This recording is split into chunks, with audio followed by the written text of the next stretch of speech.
अस्सलाम वालेकुम।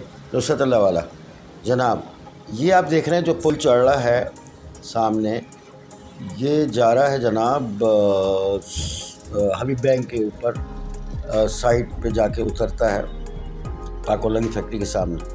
और ये उसके साथ साथ जो नीचे रास्ता जा रहा है ये लेफ़्ट पे नौरस चौरंगी की तरफ। ये रास्ता जो है पूरी तरह टूटा हुआ है, बहुत अरसे से इसका यही हाल है।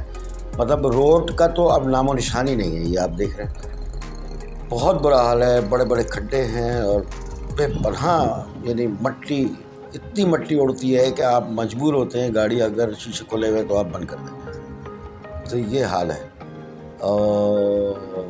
पाकिस्तान का सबसे बड़ा शहर कराची और कराची का सबसे बड़ा इंडस्ट्रियल एरिया साइट, ये हाल है जनाब। तो अल्लाह रहम करे।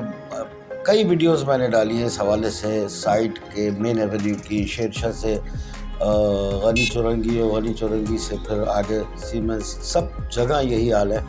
और आगे इससे आगे मैं फिर आपको दिखाता हूँ अभी सीमेंस चौरंगी का जो हाल है। अल्लाह ताला रहम कर दे हमारे शहर पर।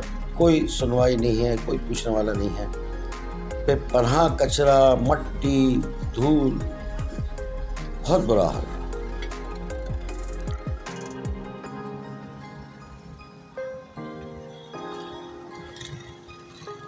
अभी आप देख रहे हैं,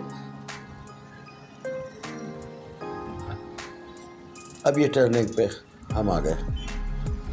अब ये नौरस चौरंगी की तरफ अब ये रास्ता मुड़ रहा है। ये पूरा रास्ता इसी कैफियत में है।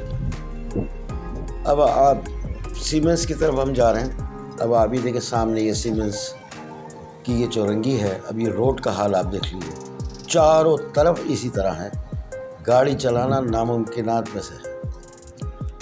ये आप हशर देखें और मुस्तकिल टूट फूट का शिकार है। मतलब वो बढ़ ही रहा है मामला, ये नहीं कि कोई रिपेयरिंग हो रही हो या कोई काम हो रहा हो। अब ये टर्न होगा, टर्निंग भी पूरी इसी तरह ही है। एक ज़माने में ये जगह इतनी खूबसूरत होती थी सीमेंस चौरंगी, अब ये हाल है, ये सीमेंस चौरंगी है।